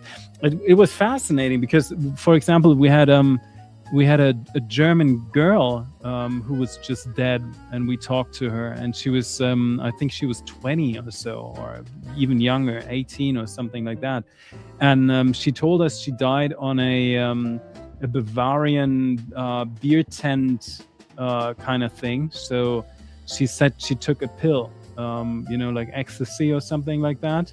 And her body got super warm, and she got dizzy, and then she lost her consciousness, and then she died. And she could see, you know, the ambulance, and she could see her body and so on. And she was so confused because it happened like 2 weeks ago or so, and it was crazy to talk to her because she was just, you know, there was some part of like hysteria in her talking, you know. She didn't know what was going on. It was almost tearing her apart how much she actually missed her friends and her family and so on. And she was saying that every single night she was sitting next to her parents in the living room watching movies with them because she wants to be close to them, but they can't see her. And she's, you know, in the first weeks or so, she was like crying and screaming at them and trying to reach them, but she couldn't. So she even gave us her telephone number so we could call the parents and so on. It was interesting. It was very, very interesting. This is something we need support for, you know. There's so many mediums who have this skill and then they don't go forward with it because they need to live in this realm and sustain themselves in this realm. But I feel like we have a service, like not we, but humans have a service to their own species to be able to have some kind of support for these souls. Like, I'm so excited for this planet to awaken so these souls don't have to be alone and they can have some support to cross over effectively, because there needs to be like a branch of healers that are supported and given all they need to do this work so that they can be mediums and support them to cross, because that's not cool. You know, It is not cool. We need to be able It to is support not cool. people with this. Yeah, 100%. I guess that is why, you know, like the phase currently with my Earth family, it is that way. You know, I can see that they need some orientation, and it's almost like the stuff that they have learned is holding them back from the actual orientation. Do you know what I mean? Yeah, It's it's like- why what we talk about here regularly is so important. Letting Yeah. beings know, like letting a soul know that they can decide like all of us, even holding the frequency of all of us knowing that we can decide where we go, that changes the souls around you and opens up doorways. So we're already making a difference in this. Someone said it's scary. Like, we're already making a difference in it, but it is really important that we talk about these things so change can happen. That we look at these things and we talk about them, and we know we're already making a difference here in this just by having awareness, by talking about these things. It's important. Yeah, 100%. Lydia is saying, can they learn in death so they can move on? And yes, everyone, that's the funny thing. Things can change any second and anywhere wherever we are. Anna is saying, you said previously that the installation was keeping souls trapped here. Yeah, I think that's exactly the case. I think we do have a lot of evidence, and we know that it's that way. It's luckily not anymore, things have changed in the last thousand years or so. But some of these things are still active, It's like people, the images that they have in mind, and the taboo, that comes along with death too. It's very challenging to tell someone, look, it's not the only life you're ever gonna live, because there's something kicking in humans where they are almost immediately saying, but you never know. How would you know that? You can't just say that. And then the thing is, why don't you just accept that? I mean, be agnostic about it, right? Even if it's or be whatever. Just if that is comforting you, then that's already a better thing to believe in, instead of saying oh, death is going to be permanent, which the weird thing for that is there's no pattern in the universe that actually gives proof to that, and it's a funny thing because and there's so much proof that life is ongoing and eternal, and all of these things. There's so much proof because of patterns, right? Yeah. So when someone is like, you don't have proof, how could you say that? There's no proof for that. Well, there's also no proof that the universe just would end in the very moment. And from all the patterns and everything that we see in the universe, from the logic behind it, being in a closed system, the universe is a closed system. Where do you think beings would go? Where do you think would they go? They can't. They wouldn't go anywhere. You can't just, nothing can go. It's actually an issue. It's actually a big issue because if nothing can disappear, then you got to find other ways to make something, to delete something, because sometimes you want to delete certain things, huh? Yeah, and transform it enough to transform energy. Yes. I mean, again, think about these two things in the universe, in the Hindu scriptures, right? Like the Vedics. You have Shiva and you have Vishnu. Both are standing for two directional aspects of the universe, represented as a male energy, but whatever. One of them, Shiva, is basically the gentle destroyer, the gentle changer. He's depicted as an energy where things are gonna be passed over into the hands of the gentle Almighty, and then kind of refurbished or whatever, integrated back into the stream of everything and nothingness. And then you have Shiva, you have Vishnu. Vishnu is always depicted with that little the chakra, right? The wheel, and it means Vishnu as the power that keeps everything in the universe together. Vishnu can change things, but by changing things, right? They can remove things by replacing them with something else. It's a continuation of change. Shiva is very radical. It's just this has never been, it's never done, it's never existed anyway, click. That's it. And both are two changing energies in the universe. One is preserving and changing through replacing it with something at the same time, which is something that we do, we it's the idea of we're building something new, that we bring more energy into that the old is taken away from us. So that was a crazy sentence.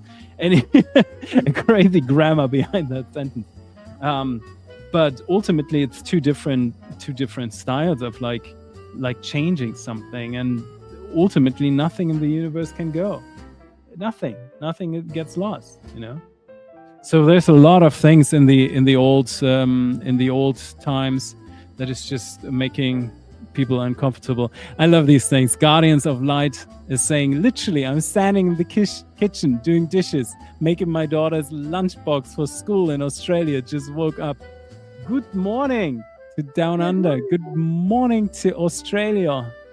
Hope you guys are doing so fine and so well. And thank you so much for tuning in. And also for being a good mother, because we need more of those. Free from illusions. We need to start educating the youth about life after death. Yeah, we need changing the word death. It needs to transform. There's so much misunderstanding about it, which creates what we were talking about before. Huh? Oh, the misunderstanding about death, life, ongoing existence is part of why souls can get so confused. But even when they're confused for a period, like, beings are so taken care of. They're going to learn something important, even in periods in the afterlife. Like, this is such a loving universe. No one's just lost. You know, as much as they might be in a phase that's lost, it's just a chapter of their story. We're so held and loved here. Yeah, it's a continuation. I mean, death is, in psychological terms, it's like the war of fear, you know, like the ultimate fear of beings to just dissolve into nothingness. But first of all, we got to integrate that we never existed in the first place, you know. But then there is something within us that is apparently alive, you know. And this aliveness can never go. It will never go. And it would be very challenging for that aliveness to even find a way to try to disappear. It's logically not even possible. The universe is alive, and it's a continuation. It stays alive. It's not an on-off switch, you know. Because if the universe would ever go into total off switch, how would you ever switch that on again? You know, it is on. The universe is there without ever being born or anything like that. Perth, Michelle. So much empathy, you know, and great that you see it that way. Sending them off with many, many blessings. Yeah. Quantum Space Okra is saying, I hear soul contract a lot in this space. Whom are you making a contract with, and is this with your soul's consent? That's debated. That's debatable. There's a lot of species out there who are saying anything you do is consensual to your soul, but that is that's a pretty broad thing to say, because then there's no wrong in the universe, and you can be on that standpoint. You can see it that way, but we also want to understand that there is like a development and a refinement in the soul, and we want to get to a point where things are more for ourselves and of ourselves and happening for us, then things are happening that are like where you would have to debate, was it legal or was it illegal, or was it okay, or something like that. Soul contracts are a thing, you know. You can connect your soul with something, and in many ways they're kind of good, you know. When I'm pretty sure that, you know, Sarah and I have I would say, some type of contract, some type of connection to one another, being here, doing our work, you know, and other beings have that too. If you have like a dog and you guys are like, you know, very close to one another, there's a very good chance that, you know, souls, family ties, best friends, relationships, co-workers. You can feel it, you know, you can feel it. But souls are free. It's important to declare yourself as a free sovereign soul. It's important to remember that, to know that you're a soul, to declare yourself as such. And no matter what anyone says about a soul's decisions or soul's contract, the decision is always yours. You get to decide. That's what really needs to awaken. And they can be revoked, you know. Your soul is, yes, there are contracts, but it doesn't mean that they're ongoing forever. However, there are some toxic contracts as well, and I think those are the ones that get problematic. And those are the ones where the contract is set up in such a way that you're like a continuous consumer of what the contract is saying, and trying to almost kind of like bend you in such a way that your free will and your chances to get out of a contract are kind of like undermined. And that is when a soul contract becomes an issue. No, not in our reality field. I have a hard no for any of that. Yeah. No, that's important though. I know I make light of when I like say no like that, but it is actually really important to make these decisions ourselves. And then it's important to talk about and know. Mystic Lydia said, so your beliefs follow you after death. If you believe in these experiences that she wrote here, then that's what happens. This is exactly what we're talking about. We are the creators of our experience. And it's not even just the conscious beliefs. It's like what's subconsciously programmed, what we subconsciously expect to happen carries through. So that's why these things are so important to ask questions like this, all of us gathering, having conversations, opening our hearts and going deep within ourselves about what we decide and what we want to experience, what we want to occur. And like Tim was saying before, it was such a profound moment when he was like, can we feel that when we open up to something about life being ongoing, when that calms the spirit, when that makes our hearts feel good, that's enough for us to know that we're on track with something that feels true to our soul, with a path that's good for us. So it's like some people just accept information that scares them and they think, oh, well, that's what someone said it is. And I would encourage everyone to always go further than that, because the truth of truth is always calming. Like the capital T truth for your own soul will create a peace for you when you hear it. It will create an excitement to be alive. It will encourage you to live this life fully. And it will encourage you to even expand beyond as a soul, to refine your soul while you're here right now. So capital T truth is often very calming. It might, if we're just on one perspective of it, like a negative polarity of it, it can be fearful. But I want to encourage everyone to know that if there's a negative polarity, that means there's a positive one. So keep seeking, keep searching for that thing that makes you feel calm in yourself, in your soul, and connected to your universe. It's important. Lots of agreement. Just a nice coffee chat, talking of where we have gone today.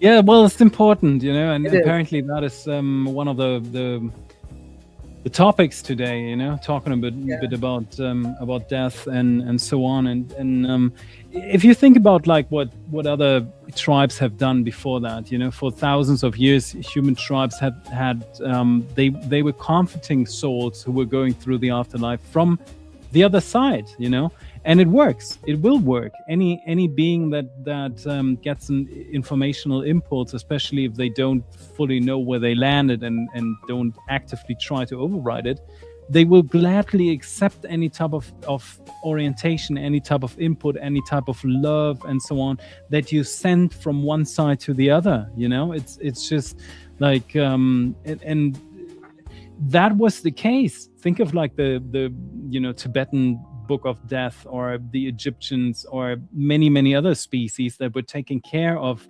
the soul. And it's not so much like, if you think about today, all these things kind of like go into bureaucratic act, you know, like what you got to do for people is like sign that document, sign that paper, put them into, you know, put them have you know, like a death document for that, do this, that. Nothing of that helps the soul at all. You know, they don't freaking care if they have a freaking document somewhere sitting in some office or so. That it doesn't matter for them at all. You know, what does matter to them is what energy you bring into that. When someone is like crying, being hysterical, thinking it's the worst thing that can ever happen, and oh my gosh, what a terrifying and terrible thing, then that is the energy that kind of reaches that other being. Doesn't make it easier anyway for that being either, you know. So humans coming back to a point where they actively guide the other being from the other side. That is where we're gonna go. That is what we need to do. And I'm very happy that we with All Shift Happily now, with this community, we can do these things. I mean, there's a lot of cleaning up to do. Like if we're talking about like New Earth systems or the evolution of consciousness systems, we would need to make points around the world, like literally branches around the world that are doing cleanup for these souls that have been confused because of the misinformation they were given. Because I've spoken to so many mediums who turn off their medium skills because it's just like there's a line at the door of souls who are just confused. So this work that we're doing here of us awakening, of us talking about this, who knows, there might be someone listening in this room and they're like, there's other planets, there's other things that we can do. All right, we don't have to stay bound to Earth. Like we can go experience other things. I can have another life. I can have another experience. So these are real things that need to shift in our system. I think what we're gonna do is we're gonna go into our psychic powers right now, and we're gonna have our meditation coming up anyway, because we almost hit the 2-hour mark, everyone. If you are a member of Ticket to Ride, just know that you just received an email with the recording of yesterday's session, or the day before Sunday session. And we are opening the We Love Hub of the Ticket to Ride app for everyone on Ticket to Ride. After this, come and join Sarah and me for like 20 minutes in the chat. Not this chat, but the Ticket to Ride chat. It's the link you got via email. So just join and be with us there. And then we have a little bit of like a meet and greet and talk on the chat, opening the Ticket to Ride thing. But what we're going to do now is we're going to go into, by the way, Dot Goddess is saying, hello, just came in from oil painting outside. This is nice to find. Thanks. Well, oil painting outside sounds fabulous. Please enjoy the live, and please enjoy watching and listening. It's also great to paint and then just listen. And Hannah said something beautiful. Hannah Mauersberger, she's probably from Germany. Sarah, I truly love your words and how you're always capable of widening the perspective even more, and how you always make sure that love is the ground and the answer to every question asked. Dankeschön. Thank you. Ooh. She said something in German. That's pretty good. Beautiful, everyone. Let's go into a meditative state. And I think what we're going to do is, let's send a message. Let's send some orientation, some love to, every being that already went through the passing, and every being that needs to hear that. If you guys have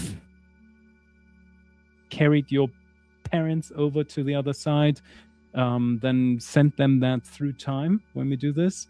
If you want to do that for every other being in the universe that still lives in the afterlife, let's send them a message too, so that they can feel orientation and feel love and the connection between the worlds. Let's open them a little bit all together. Hopefully for everyone who's going through these things someday, you might be prepared, and these beings might be experiencing that in a beautiful way. Also knowing that death is something that will refine over time as well. It will not stay the way it has been, and it will completely change now that we are in a level 4 reality. Wonders are happening, everyone. Let's do that together. Sarah, are you ready? Yeah, can I begin the meditation? I would love to bring lovely. Focus on uplifting into more light. It's an important time for that. So I would love to start us in the meditation, and then you can carry forward with this beautiful intention. Beautiful. I'm going to put you on full screen, and then I'm coming in when I do my part. Had a lot of sessions today. I'm a little tired. I don't know if I'm full screen worthy right now. Well, it's okay. Just messing around. All right. Okay. So wherever you are, let's allow ourselves to either, if you're driving, you can keep your eyes open, but if you can, the invitation is to float your eyes closed. And allow yourself to breathe and soften and relax. Open body, open mind, open heart. Allow your awareness to travel to your heart, becoming aware of your heart field. Imagine that your breath can float in and out of your heart as if your heart had lungs.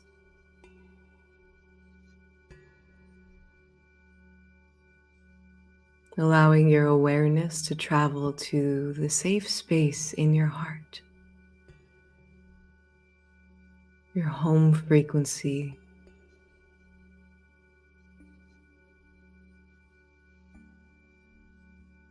And allow your awareness to presence the divine within.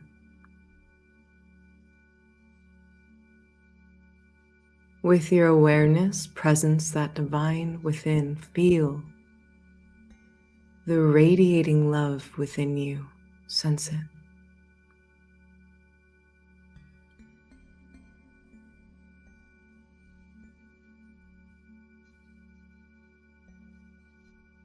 And with your next inhale, imagine that you can breathe in the highest frequencies of love into every cell of your body. Imagining that your cells can open up to drink up that love. Attuning the cells of your body to the highest frequencies of love, feeling them dance around, becoming lighter and lighter. Noticing the cells of your body becoming more harmonious. With your inhale, imagine drinking up the most beautiful energies of love and joy and upliftment. And with your exhale, allow it to be a letting go of any energies that no longer serve your highest good.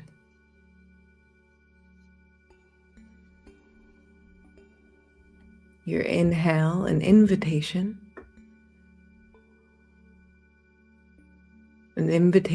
of more love into every cell of your body.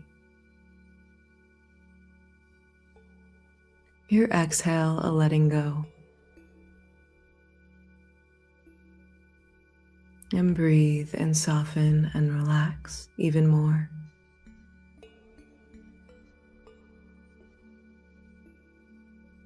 Becoming aware of how good it feels to breathe in this moment.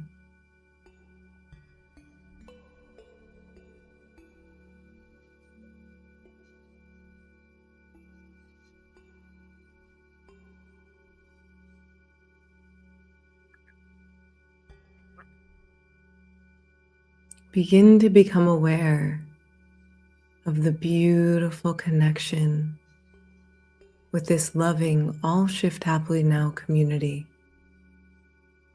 Become aware that you're not alone. All of these beautiful souls with you now, meditating with you now, focused on the great work of love on this planet and beyond. Becoming aware of the camaraderie here, the connection, the beautiful intentions of all those here, all those listening later. Become aware of this beautiful intention.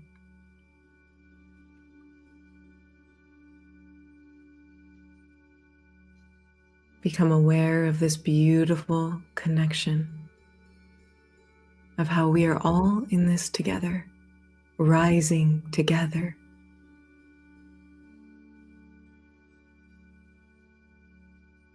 And feel the strength in that. The strength of all these powerful awakened souls gathering together. Feel it. Feel the strength in that. Anything is possible from this frequency. Can you feel it?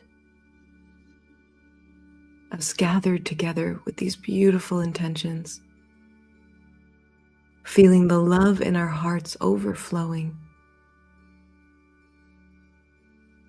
remembering that we are in this together, we are not alone.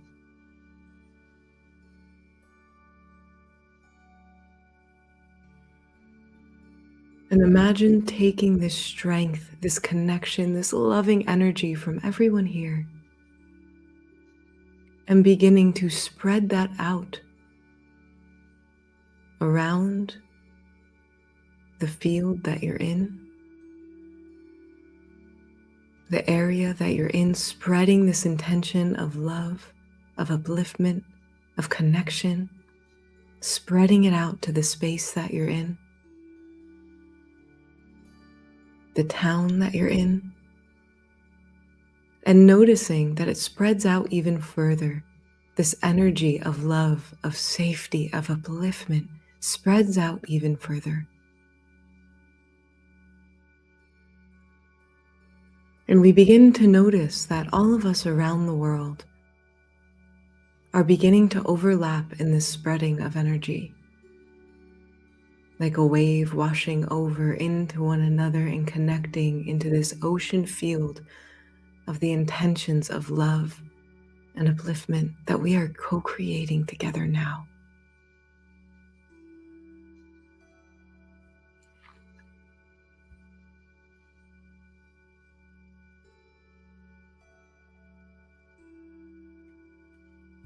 Feel that connection of that intention of love.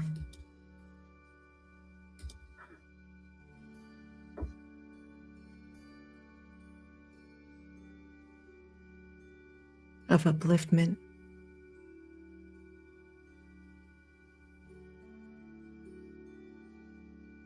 Feel that intention merging and growing and growing. And begin to infuse in this washing of the frequency we're spreading around the planet. Begin to infuse the energy of the message that you are safe here. For any beings who need to hear it, you're safe, you're loved, you're held. And for any beings who need to hear it, you are an eternal being, and there is so much potential for you to continue.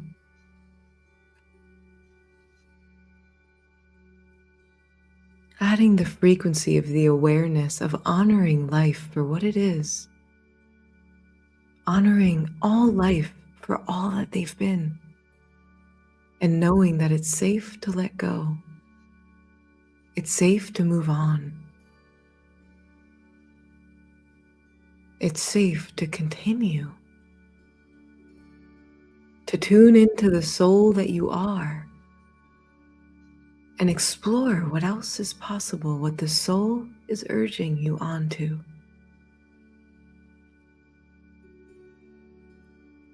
And for any of you who have a beautiful relationship with crossing, who have learned something that you feel can help a soul who is wanting to know about this process,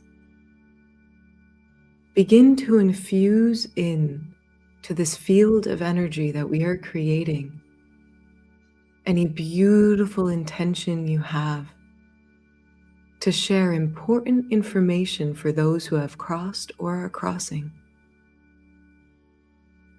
Any information that can soothe their hearts and souls, that can encourage them to move on when they're ready, that can help them know how loved and cared for all beings are. Begin to share any of your personal insights and intentions that you feel can help uplift this field we're co-creating.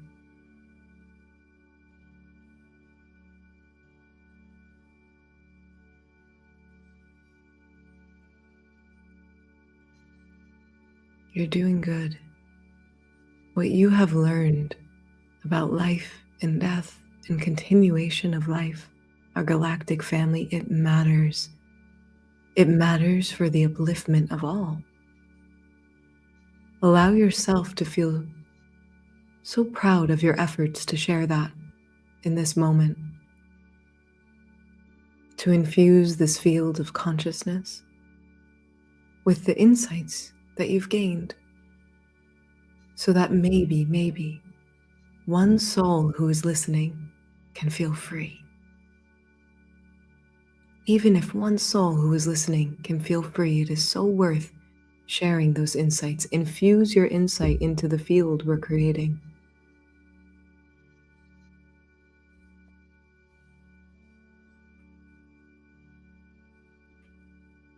And breathe and soften and relax.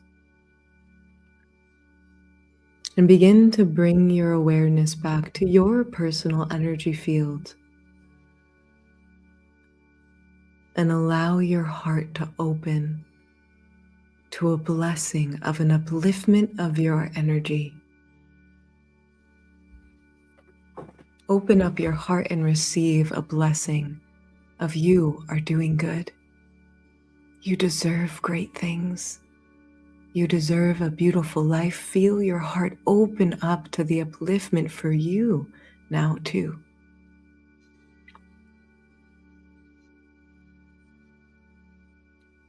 And if you feel there's any intention that your heart can receive in this moment that maybe someone else shared, give yourself a moment to open up and receive the freedom, the intention of love, the intention of upliftment that you feel can serve you now too.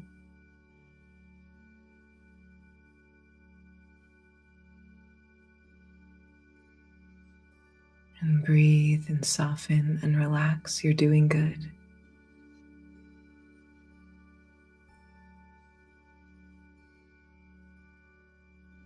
With your awareness in your heart once again, encourage yourself to know you're doing good. And share this encouragement with the community, offering your gratitude to the beautiful souls who join this in this lovely intent of upliftment, of freedom, of all souls learning that they get to decide their path, that there's so much more out there they can explore. And that when they're ready, they're free to explore. Honor yourself for your contributions. You deserve it. And if there are any beings who feel close to you personally in your energy field who have crossed, begin to share your celebration for their life, your honoring and celebration for all that they are and all they've ever been.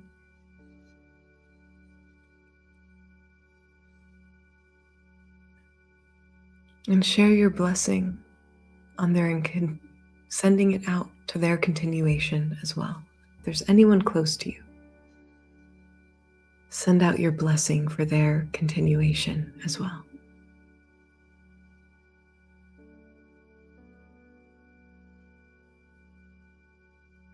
And breathe and soften and relax even more. You're doing good.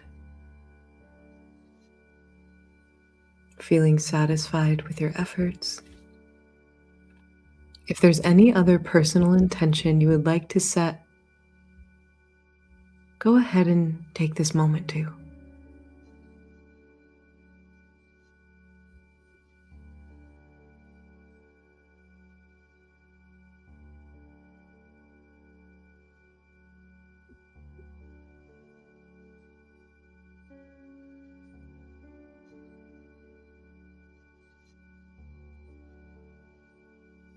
And allow your awareness to come back to your heart, focusing on your heart once again.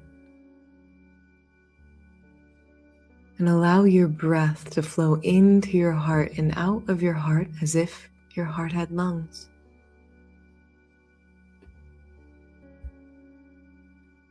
And feel your heart opening up to these beautiful, uplifting energies we have co-created together. Give your heart permission to open up to even more upliftment, more beauty, more joy. Feel your being rest into the awareness that you are doing good.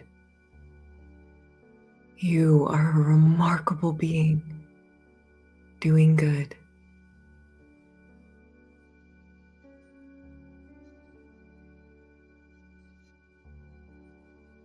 And allow your awareness to travel below your physical body a bit down further into the earth for a moment, grounding your awareness here and now as well. Feeling the frequency of safety, that you're held here, you're okay. All is good, and it's all taken care of. Feeling grounded in this moment, allow your awareness to travel back up to your heart, beginning to become aware of your body again, feeling the uplifting energies circling through the cells of your body, moving your body, becoming aware of your body again. And if you like to bring in a beautiful frequency, I invite you to bring a smile to your face and breathe deeply into that smile. Feel it uplifting your field, feeling the beautiful energies you're cultivating, feeling satisfied and proud of your efforts. And when you're ready, you can go ahead and open your eyes, coming back to this moment.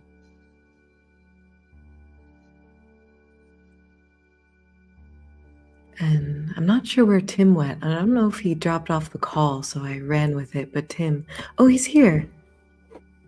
I didn't see you on the backstage. I thought you were gone. So I was just rolling with it. It just felt like Barack Obama when the other African president said, like, and Barack Obama cannot dance.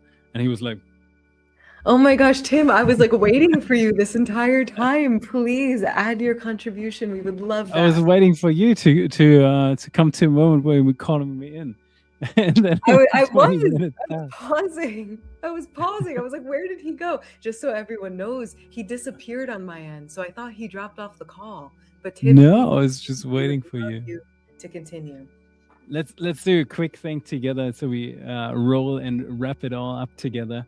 Everyone, just let's bring our hands together in a prayer position for one time, and let's just send a message, because there are wonderful beings out there.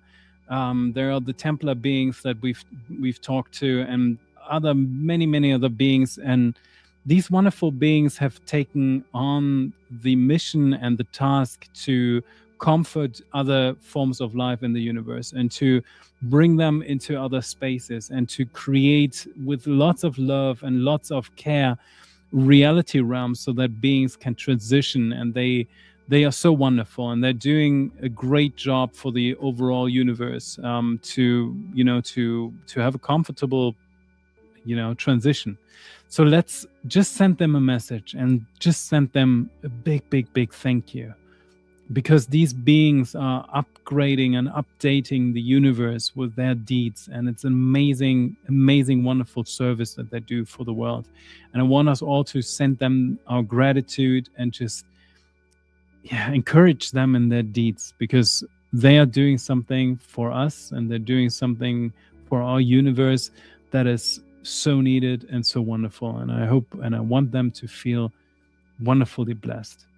And I also want you all to feel wonderfully blessed. So let's bring all that gratitude in. Let's bring all the good energies in. And let's all together go and let's bless ourselves with a happy all shift happily now. So let's say it in 3, in 2, and 1. Everyone around the world, all shift happily now. Thank you so much. Sarah, thank you. Thank you so much. Miss you. Oh, Greg, oh my gosh. Greg, what the heck? Come back, be present in our community. We love you. Miss you too, Greg. That is so too. I love this song so much. Thank you, Tim, for that, honoring those beings, because they're doing a great service for humanity. So beautiful. Thank you all so much. everyone who's in Ticket to Ride, see us on the Ticket to Ride page. We're going to be there, Sarah and I. We're going to be there, hanging out for like 15 more minutes, 20 more minutes. Right after the call, when you click on the button on the We Love Hub saying Ticket to Ride, it will take you immediately into the inner sanctuary of Ticket to Ride. Sarah and I will be there. We would love to see you over on the 25th next month. Again, we're going to do it bigger, better, and more beautiful than ever. And we're going to do some meditation for all our souls' lives and all of that. Thank you all so much, and all shift happily. Thank you, everyone.